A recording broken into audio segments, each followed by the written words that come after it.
What's up, guys? It's Mitchell Berry with the Berry team back at you with another video. As always, if you ever have any questions about these videos, if you're looking to buy or sell in the Evansville area, reach out to us, or anywhere across the country. Let us help you get that ball rolling. 812-315-3850. So today we're going to make a video that's probably going to upset a lot of people, and that's okay, but it's the truth, so you need to know it.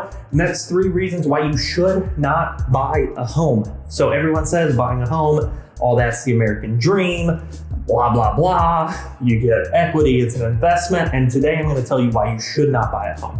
Now I will preface it with, if you want the reasons why you should buy a home, stick around for next week's video and we'll go over the pros of that as well. But today I'm going to tell you why it's okay to rent your home and you should not feel bad about it. So number 1, we're going to start with, it is a bad investment. So now this is not talking about buying investment properties. That's actually a fantastic investment. You're buying a property that you can rent out, you get the income, potentially great cash flow on it. Someone else is paying your mortgage for you. They're buying that house basically for you, and you're getting an asset over the next 10, 20, 30 years that's going to be paid off that you can use as an actual investment with equity for retirement or whatever it may be. But your personal residence realistically is not a fantastic investment. So let's talk about why. Number 1, people say that it grows in value. It is an appreciating asset. I'm not ignoring that fact. That is proven over years and years and years.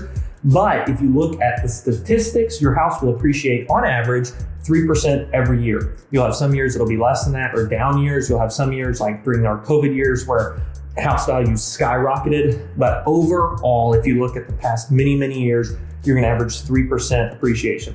Now that is fantastic, right? Like you are having an asset that's appreciating, but at the same time, would you put your money in the stock market if you were only getting 3% on that investment?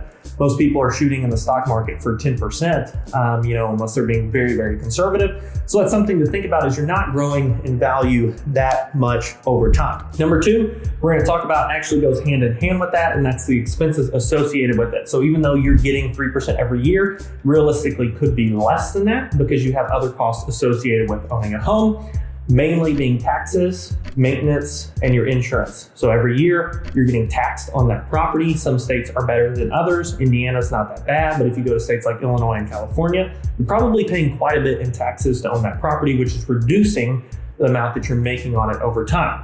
As well as maintenance, things break in houses. Your roof goes out, your HVAC goes out, plumbing fixtures break, you get a crack in an old pipe in your house, anything like that that you're having to fix. So you're having to pour money out for that property that's reducing what you're making on it over time.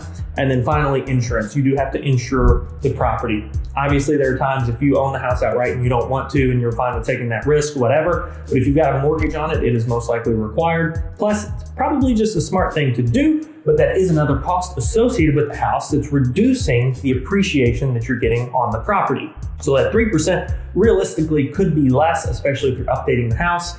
Now, we can talk about in another video how updates really probably help boost the value more. There's a thing called forced appreciation. Look it up, but we'll do a video on that as well. And number 3, you can't just leave.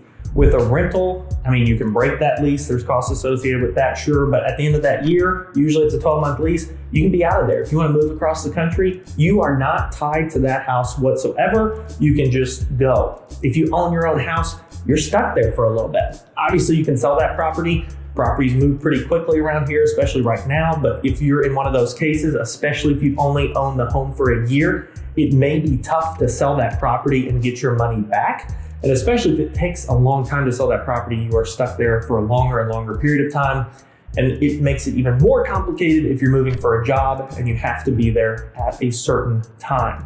So overall, this is why that you should not buy a house and you should rent a place instead and buy investments. There are huge tycoons out there, if you look at Grant Cardone, that really support this idea of buying as many investments as possible, but renting your own personal residence. You should not feel bad about that. It's a thing that a lot of people say, you should buy your house, but if you still buy property but rent your own house, it's very different than what most people preach, but it may not be a bad idea. If you have any questions on this, if you are looking to buy because of all the other reasons that we'll go over next week, or you're looking to get into real estate, into the sales side of things, please give me a call or shoot me a text at 812-315-3850. We'll catch you next week. See ya.